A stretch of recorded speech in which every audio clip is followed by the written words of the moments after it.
السلام عليكم ورحمة الله تعالى وبركاته. الحمد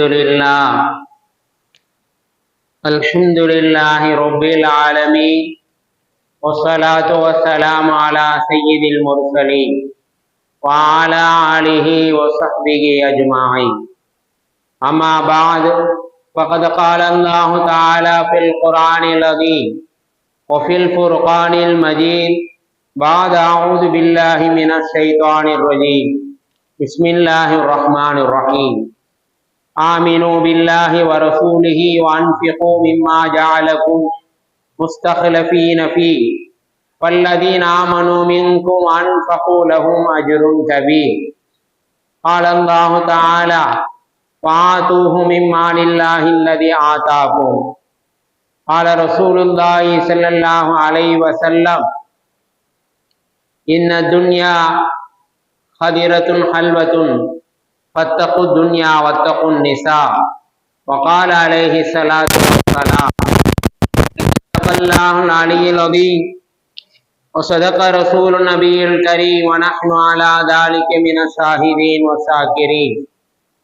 எல்லாம் வல்ல அல்லாஹ்வின் அருளும் மேலான கருணையும் நாம் அனைவர்கள் மீதும் வந்து சேரட்டுமாக. நமது உயிரிலும் மேலான முஹம்மது முஸ்தபா ரசூலை கரீம் ஸல்லல்லாஹு அலைஹி வஸல்லம் அவர்களின் அன்பும் ஷஃபாஅத்தும் நாம் அனைவர்கள் மீதும் முழுமையாக உண்டாகட்டுமாக.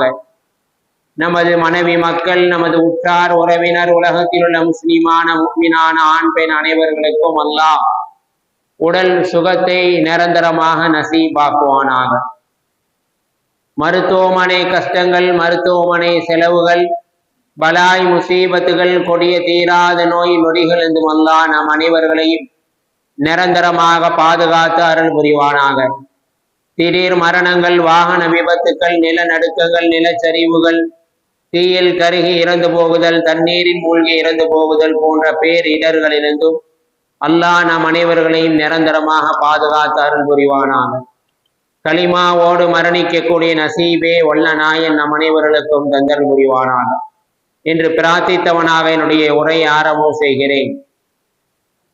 கண்ணியத்திற்கும் பெரும் மதிப்பிற்குரிய அல்லாஹ்வின் நல்லடியார்களே, இஸ்லாமிய பெருமக்களே, அல்லாஹ் தஆலா பூமியில் மனிதனை படைத்து மனித வாழ்க்கைக்கு தேவையான, மனித உயிர் வாழ்வதற்கு அவசியமான அனைத்தையும் அவன் வழங்குகிறான். பூமி நாம் அனுபவித்துக் கொண்டிருக்கக்கூடிய அனைத்தும் அல்லாஹ் கொடுத்தவை. நாம் உண்ணக்கூடிய உணவு, நாம் தங்கக்கூடிய இருப்பிடம், நாம் உடுத்தக்கூடிய உடை, நாம் செலவழிக்கக்கூடிய பணம், அறிவு, ஆற்றல், திறமை, நம்முடைய பேச்சு முதல் மூச்சு வரை அனைத்தும் இறைவன் அளித்தவை. இறைவன் கொடுத்த அருள், இறைவன் கொடுத்த அறிவு. இன்றைய காலகட்டத்திலே இறைவன் கொடுத்த அறிவுக்கு இறைவனிடமே நாம் கூலியை கேட்கக்கூடியவர்களாக இருக்கின்றோம். நாம் கையில் இருப்பவை அனைத்தும் நமது உடைமை அல்ல. நாம் கையில் பொருளக்கூடிய பொருளாதாரம், நாம் கையிலே பொருளக்கூடிய பணம், காசுகள், நகை நட்டுகள் எதுவும் நமக்கு உடைமையானதல்ல. எல்லாவற்றிற்கும் உடைமையானவன் இறைவன். இறைவனுக்கு தான் அது சொந்தம் என்பதை நாம் இந்த நேரத்திலே சிந்தனைக்கு கொண்டு வர வேண்டும். பெருமக்களே, இந்த சிந்தனை நமக்கு வர வேண்டும். குர்ஆன் நெடுகிலும் அல்லாஹ் பல வசனங்களின் வழியாக இறைவனின் சிந்தனையை பற்றி சொல்லி காட்டுவான். அல்லாஹ் உங்களுக்கு கொடுத்திருக்கக்கூடிய பொருளிலிருந்து நீங்கள் அவர்களுக்கு கொடுங்கள். உங்களுக்கு அல்லாஹ் பொருளாதாரத்தை கொடுத்திருக்கிறான், வசதி வாய்ப்புகளை கொடுத்திருக்கிறான் என்றால் அதை நீங்களே வைத்துக் கொள்ளாதீர்கள், அதை மற்றவர்களுக்கும் கொடுங்கள்.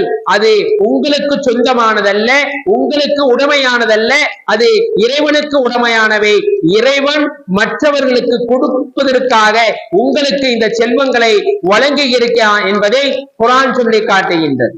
அல்லாஹ் தன்னுடைய திருமறையில இன்னொரு இடத்திலே சொல்லுவான்: லஹு மா ஃபி ஸமாவாதி வ மா ஃபில் அர்தி வ மா பைனஹுமா வ மா தஹ்த ஸரா. வானங்களிலும் பூமியிலும் இவைகளுக்கு மத்தியில் இருக்கும், இன்னும் பூமிக்கு கீழே புதைந்து கிடக்கக்கூடிய எல்லாவற்றிற்கும் இறைவன் சொந்தமானவன். வானத்திலே எத்தனையோ படைப்புகள் இருக்கிறது, பூமியிலே எத்தனையோ படைப்பினங்கள் இருக்கிறது, பூமிக்கு கீழே புதைந்து எத்தனையோ கஜானாக்கள் பொக்கிசங்கள் இருக்கின்றன. எல்லாவற்றிற்கும் உடமையானவன் இறைவன் தான் என்பதை நாங்கள் இந்த நேரத்திலே சிந்தனைக்கு கொண்டு வர வேண்டும்.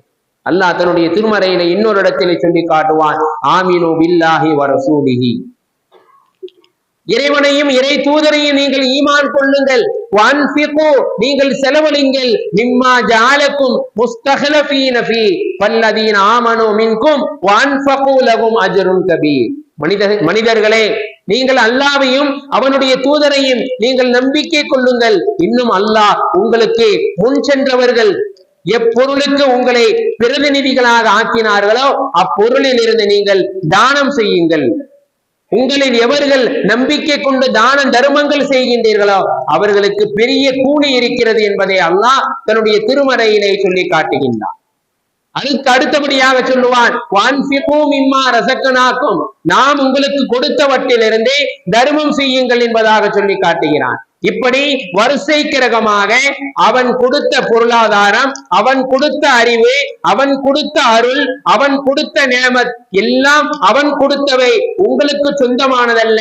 இறைவன் கொடுத்த அறிவுக்கு இன்று இறைவனிடத்திலேயே கூலியை கேட்கக்கூடியவர்களாக தான் இன்று மனிதர்கள் வாழ்ந்து கொண்டிருக்கின்றார்கள். அல்லாஹ் தன்னுடைய திருமறையிலே சொல்லி காட்டுகிறான், உங்களுக்கு ஜகாத் கடமை, நீங்கள் பொருளாதாரம் வைத்திருக்கின்றீர்கள், அந்த பொருளாதாரத்திலிருந்து நான் கொடுத்ததிலிருந்து நீங்கள் ஜகாத் வழங்குங்கள். ஆனால் மனிதன் என்ன சொல்லிக் கொண்டிருக்கிறான், என்னுடைய உழைப்பால் என்னுடைய முயற்சியால் இந்த சொத்து பத்துகளை இந்த பொருளாதாரத்தை நான் சம்பாதித்திருக்கிறேன். அப்படி இருக்கின்ற பொழுது என்னுடைய உழைப்பின் மூலமாக வந்த பொருளாதாரம், என்னுடைய முயற்சியின் மூலமாக வந்த சொத்து பத்தை நான் எப்படி ஜக்காத்தாக ஏழைகளுக்கு வழங்குவது? நான் ஏன் வழங்க வேண்டும்? நான் ஏன் கொடுக்க வேண்டும்? இறைவன் சொன்னதால் நான் கொடுத்தே தீர வேண்டுமா என்று மனிதர்கள் கேள்விகளை எழுப்புகின்றார்கள். பெருமக்களே, அல்லாஹ் தன்னுடைய திருமறையிலே சொல்லி காட்டுவான், நான் கொடுத்தது இறைவன் கொடுத்த அறிவு, அந்த இறைவன் கொடுத்த அறிவின் மூலமாகத்தான் நீ என்ன செய்கிறாய்? நிறைய வியாபாரங்களை செய்கிறாய், நிறைய தொழில்துறைகளை செய்கிறாய். நான் கொடுத்த அறிவை கொண்டுதான் நீ சம்பாதிக்கிறாய். அந்த அறிவின் மூலமாக நீ மற்றவர்களுக்கு கொடு, என்னிடத்திலே கூலியை நீ எதிர்பார்க்காதே என்பதை அல்லாஹ் தன்னுடைய திருமறையிலே சொல்லி காட்டுகிறான். பெருமக்களே, இது போன்ற வசனங்கள் நமக்கு உணர்த்த வரக்கூடிய செய்தி என்னவென்றால், நம்முடைய கையில் உள்ளவை அனைத்தும் நமக்கு சொந்தமானதல்ல, அவை இறைவனுக்கு தான் சொந்தம். அவைகளுக்கு உண்மையான உரிமையாளர்கள் நாம் அல்ல, அவற்றிற்கு உரிமையாளன் இறைவன் தான். இந்த உணர்வு, இந்த இறை நம்பிக்கை கொண்ட ஒவ்வொருவர்களுக்கும் இருக்க வேண்டும் என்றுதான் மார்க்கம் சொல்லி காட்டுகின்றது. இந்த உணர்வு ஒரு மனிதனுக்கு வந்துவிட்டால் உலகத்திலே போட்டி பொறாமை இருக்காது, சண்டை சச்சரவுகள் இருக்காது, யாரும் யாருக்கும் மோசடி செய்ய மாட்டார்கள், யாரும் யாருடைய பொருளை அபகரிக்க மாட்டார்கள், திருட மாட்டார்கள், யாரும் யாரையும் ஏமாற்ற மாட்டார்கள், யாரும் யாரையும் அடித்து சாப்பிட மாட்டார்கள். அந்த உணர்வு இருந்தால் நாம் எதற்கும் கவலைப்பட மாட்டோம், எதற்கும் நாம் அஞ்ச மாட்டோம். நம்முடைய என் பணம் போய்விட்டதே என்று வருந்த மாட்டோம், எனக்கு நஷ்டத்தை ஏற்படுத்தி விட்டதே என்பதாக நாம் யாரின் மீதும் பகைமை கொள்ள மாட்டோம். குறிப்பாக இந்த பொருளாசை இருக்கிறதே நமக்கு அறவே இருக்காது என்பதை நாம் இந்த நேரத்திலே கவனத்திலே கொள்ள வேண்டும். பெருமக்களே, சில வருடங்களுக்கு முன்னால் நடந்த ஒரு நிகழ்வு நம்முடைய மாவட்டத்திலே வழுதூர் என்ற கிராமத்திலே நாம் பார்த்தோம். ஒரு இறை இல்லம் கட்டப்பட்டு திறக்கப்பட்டது. அந்த இறை இல்லம் வெளிநாட்டு பள்ளிவாசல்களுக்கு நிகராக நவீன தொழில்நுட்ப கலையிலே மிக பிரமாண்டமான முறையிலே வடிவமைத்து அந்த கட்டி முடித்து ஒரு சமயத்தை சார்ந்த ஒரு சகோதரர் தான் அந்த பள்ளிவாசலை கட்டுவதற்கு வரைந்து அதற்கு டிசைன் போட்டு கொடுத்தார். மிகப்பெரிய பிரமாண்டமான முறையிலே தொழில்நுட்ப கலையிலே அந்த பள்ளியை பார்த்தால் அவ்வளவு ரசனையாக, அவ்வளவு அழகாக, ரம்மியமாக அந்த பள்ளி கட்டப்பட்ட திறப்பு விழாவும் காணப்பட்டு இப்பொழுது தொழுகை நடைபெற்றுக் கொண்டிருக்கிறது. நமது மாவட்டத்திலே திறக்கப்பட்ட பள்ளிவாசல் வழுதூர் என்ற கிராமத்திலே அந்த பள்ளிவாசலை கட்டியதற்காக அந்த நிர்வாகம் அந்த சமயத்தை சார்ந்த சகோதரருக்கு என்ன செய்தார்கள், ஒரு அமௌண்டை ஒதுக்கி பள்ளிவாசலுக்கு கட்டி முடித்ததின் காரணமாக அவர்களுக்கு சம்பளமாக சுமார் 8 லட்சம் அவர்களுக்கு கொடுத்தார்கள். 8 லட்சம் கொடுத்ததை அவர்கள் வாங்க மறுத்து விட்டார். அவர் கூறிய வார்த்தை பொன்னெழுத்துக்களால் பொறிக்கப்பட வேண்டியவை. அவர் சொன்னார், இறைவன் கொடுத்த அறிவின் காரணமாக, இறைவன் எனக்கு கொடுத்த அந்த அறிவின் மூலமாக இந்த பள்ளிவாசலை இவ்வளவு தொழில்நுட்ப கலையோடு நான் கட்டி முடித்திருக்கிறேன். அப்பேற்பட்ட இறைவனுக்கு கட்டிய பள்ளிவாசலுக்கு நான் கூலி வாங்குவதா என்பதாக அந்த கூலியை வாங்க மறுத்து விட்டார் என்பதை நாம் சமூக வலைதளங்களிலே அந்த நேரத்திலே காண முடிந்தது. கண்ணியத்திற்குரிய அல்லாஹ்வின் நல்லடியார்களே, இன்றைக்கு நம்முடைய சிந்தனைக்கு எடுத்துக்கொள்ளக்கூடிய செய்தி இந்த விஷயம். மறுமையை நம்பாத அந்த சமயத்தை சார்ந்த சகோதரருக்கு இருக்கக்கூடிய அந்த உணர்வு, அந்த நல்ல எண்ணம், மறுமையை நம்பிக்கை கொண்டு இருக்கக்கூடிய நம்மில் எத்தனை பேருக்கு இருக்கிறது என்பதுதான் இந்த நேரத்தில் சிந்திக்க கடமைப்பட்டிருக்கின்றோம். பெருமக்களே, அந்த உணர்வு இருக்கிறதே, அந்த நல்ல எண்ணம் நம்மிடம் அறவே இல்லை என்றுதான் சொல்ல வேண்டும். என்னுடைய வீடு, என்னுடைய சொத்து, நான் திரட்டிய செல்வங்கள், நான் உருவாக்கி கொண்ட வலிமை, நான் பெருக்கிக் கொண்ட அறிவு, நான் வளர்த்து கொண்ட திறமை என்று அனைத்தையும் நம்முடைய பக்கமே நாம் இணைத்துக் கொள்கின்றோம்.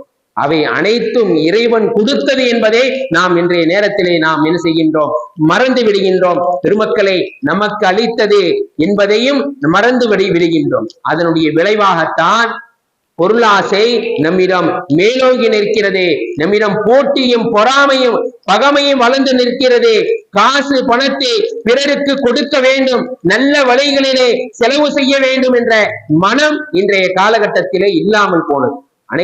அனைத்தும் இறைவனுக்கு சொந்தம், அனைத்துக்கும் உரிமையாளன் இறைவன் தான் என்ற உணர்வு நமக்கு வர வேண்டும். அந்த உணர்வு சகாபாக்களிடம் இருந்தது, அந்த வீரியம் சகாபாக்களிடம் இருந்தது. சுஹைப் அர்-ரூமி ரலியல்லாஹு தஆலா அவர்கள் மதீனாவை நோக்கி ஹிஜ்ரத்துக்கு புறப்பட்ட போது எதிரிகள் அவர்களை பின்தொடர்ந்து அவர்களை சூழ்ந்து கொண்டார்கள். சுஹைப் ரலியல்லாஹு அவர்கள் தங்களுடைய வாகனத்தில் இருந்து இறங்கினார்கள். வாகனத்தில் இருந்து இறங்கி கையிலே அம்பை எடுத்துக்கொண்டு, நான் மிகச்சிறந்த முறையிலே அம்பு எய்யக்கூடியவன், உங்கள் அனைவருக்கும் தெரியும், என்னுடைய அம்பு கூட்டில் இருந்து நான் அம்பு தீரும் வரை என்னை நீங்கள் நெருங்க முடியாது, என்னை நெருங்கி வரும் ஒவ்வொருவர்களும் நீங்கள் விழுந்து போவீர்கள், அந்த அளவுக்கு அம்பு எய்வதிலே திறமையானவன், என்னுடைய அம்பு தீர்ந்து விட்டால் என்னிடம் உள்ள வாளை வைத்து உங்களிடம் நான் சண்டையிடுவேன், அதற்கு நிறைய உயிர்கள் பறிபோகும், பார்த்து கொள்ளுங்கள் என்று கூறினார் சுஹைப் அர்-ரூமி ரலியல்லாஹு தஆலா அவர்கள். பெருமக்களே, அந்த வீரம் செறிந்த வார்த்தைகளை கேட்டு அந்த நேரத்திலே காஃபிர்கள் சற்று மிரண்டு போனார்கள். இருந்தாலும் பெருமானா ஸல்லல்லாஹு அலைஹி வஸல்லம் அவர்கள் மதீனாவுக்கு செல்ல வேண்டும் என்ற ஆவலின் மேலிட்டால், வேண்டுமானால் மக்காவில் என்னுடைய சொத்துக்கள் இருக்கிறது, என்னுடைய உடைமைகள் இருக்கிறது, அதை நீங்கள் எடுத்துக் கொள்ளுங்கள், நான் மதீனாவுக்கு போக வேண்டும், எனக்கு வழிவிடுங்கள் என்பதாக அந்த நேரத்திலே சுஹைப் அர்-ரூமி ரலியல்லாஹு தஆலா அவர்கள் காஃபிர்களிடம் கேட்டுக்கொண்டார்கள். பெருமக்களே, அவர்கள் மதீனாவுக்கு வந்ததும் அவர்களை பார்த்து நபிகள் நாயகம் ஸல்லல்லாஹு அலைஹி வஸல்லம் அவர்கள் சொன்னார்கள், நீங்கள் செய்த அந்த வியாபாரம் இருக்கிறது, காஃபிர்களிடத்திலே கொட்டிய அந்த வார்த்தைகள் இருக்கிறது, என்னுடைய சொத்து சுகம் எதை வேண்டுமானாலும் நீங்கள் எடுத்துக் கொள்ளுங்கள், என்னை நீங்கள் மதீனாவுக்கு மட்டும் அனுப்புங்கள், நான் மதீனாவுக்கு செல்ல வேண்டும், நபியை பார்க்க வேண்டும், நபியை தரிசிக்க வேண்டும் என்று சொன்ன அந்த வார்த்தை, நீங்கள் செய்த அந்த வியாபாரம் இருக்கிறதே, அந்த வியாபாரம் லாபத்தை பெற்றுவிட்டது என்பதாக நபிகள் நாயகம் ஸல்லல்லாஹு அலைஹி வஸல்லம் அவர்கள் சுஹைப் அர்-ரூமி ரலியல்லாஹு தஆலா அவர்களை பார்த்து சொன்னார்கள் என்றால், பெருமக்களே, என்னுடைய சொத்து, என்னுடைய பொருளாதாரம், என்னுடைய உடைமை, நான் சம்பாதித்த அறிவு, நான் சம்பாதித்த தொழில்துறை வியாபாரம் என்பதாக இன்று மனிதன் கூறிக்கொண்டிருக்கின்றானே, அந்த சம்பாதிக்கக்கூடிய அந்த திறமையை, அந்த தொழில் செய்யக்கூடிய அந்த ஆற்றலை கொடுத்தது, அந்த அறிவை கொடுத்தது இறைவன். ஆனால் இறைவனுக்கு செலுத்த வேண்டிய அவ்வப்போது கடமைகளை செலுத்த மறுத்து விடுகிறான். என்னுடைய சம்பாத்தியத்தால் என்னுடைய முயற்சியால் வந்த பொருளாதாரத்தை கொண்டு எப்படி நான் தர்மம் செய்வது, எப்படி நான் இறைவனுக்கு கொடுப்பது என்பதாக கேட்டு விடுகின்றானே. பெருமக்களே, அவனுக்கு அறிவை கொடுத்தது, அவன் சம்பாதிப்பதற்கு திறமையான அந்த ஆற்றலையும் கொடுத்தது இறைவன் என்பதை அவன் அந்த நேரத்திலே மறந்து விடுகின்றான். அல்லாஹ் தன்னுடைய திருமறைகளை சொல்லி காட்டுகிறான்.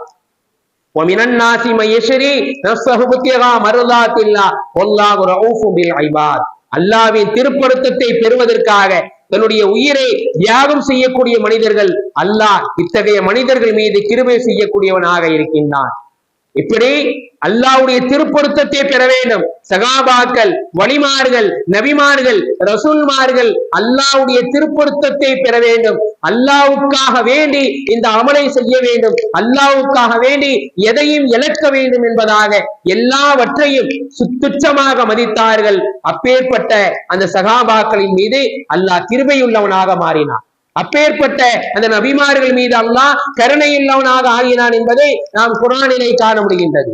சுகைப ரூமி ரலியல்லாஹு தஆலா அவர்கள், நபி ஸல்லல்லாஹு அலைஹி வஸல்லம் அவர்கள் ஹிஜ்ரத் சென்ற பிறகு இவர் ஹிஜ்ரத் செல்ல முனைந்த போது குறைஷி காஃபிர்கள் இவரை சுற்றி வளைத்தார்கள்.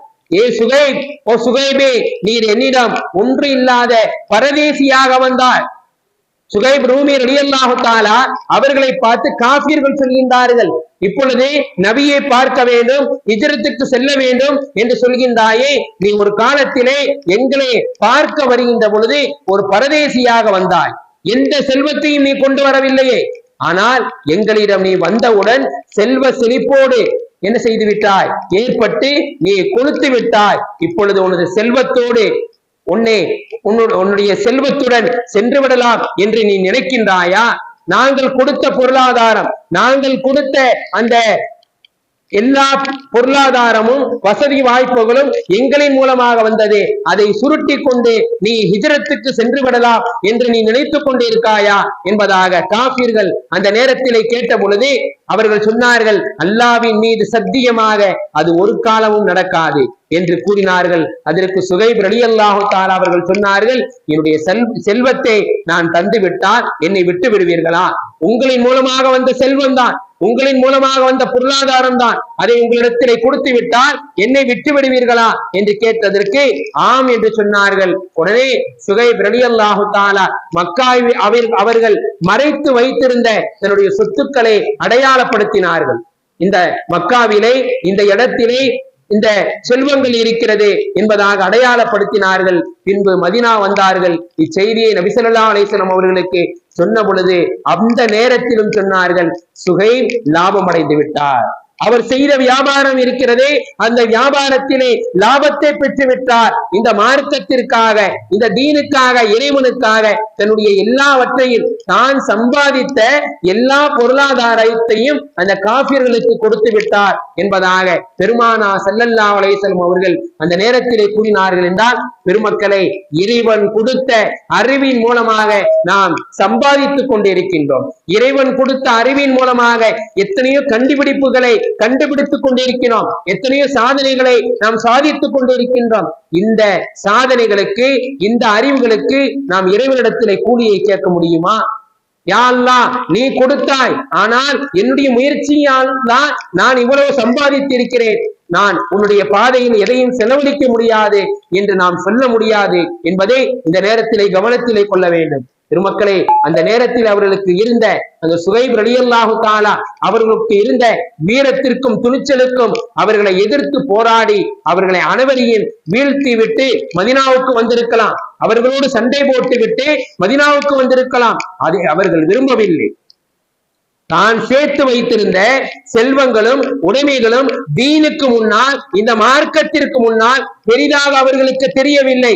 அவைகள் இறைவன் கொடுத்தவை, அவைகளுக்கு அவனே உரிமையாளன் என்ற எண்ணம் மட்டும்தான் அவர்களுக்கு இருந்தது. அனைத்தையும் கொடுத்து விட்டு மதீனாவுக்கு வெறும் கையோடு வந்தார்கள் என்பதை நாம் ஹதீஸிலே காண முடிகின்றது. பெருமக்களே, இப்படி எத்தனையோ சஹாபாக்கள், எத்தனையோ சகாபா பெருமக்கள் இந்த மார்க்கத்திற்காக, இந்த தீனுக்காக தாங்கள் சம்பாதித்த பொருளை, இறைவன் கொடுத்த அந்த அறிவின் மூலமாக கண்டுபிடித்த கண்டுபிடிப்புகளை, சம்பாதித்த பொருளாதாரங்களை இந்த மார்க்கத்திற்கு ஒரு எடுக்கு என்று வந்துவிட்டால் அதை தூக்கி எறியக்கூடியவர்களாகத்தான் சகாபாக்கள் உலகத்திலே வாழ்ந்து வந்தார்கள். அதனால்தான் அல்லாஹ் அவர்களை பொருந்திக் கொண்டான் என்பதை குர்ஆன் சொல்லி காட்டுகின்றது.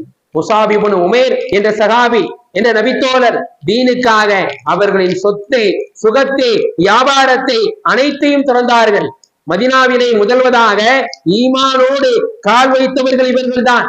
மட்டுமல்ல, மதீனாவிலே ஓராண்டு காலம் இவர்கள் மேற்கொண்ட முயற்சியின் காரணமாக 70க்கும் மேற்பட்டவர்கள் இஸ்லாத்தை தழுவினார்கள். ஒரு நாள் அவர்கள் நபியை சந்திக்க வந்தார்கள். எப்படி சந்திக்க வந்தார்கள்? கிழிந்த ஆடை உடுத்திருந்தார்கள், உடல் பகுதி தெரிந்திருந்தது, அதை மறைப்பதற்காக இன்னொரு ஆடை அதற்கு மேல் அதை அணிந்திருந்தார்கள், அதுவும் கிழிந்திருந்தது.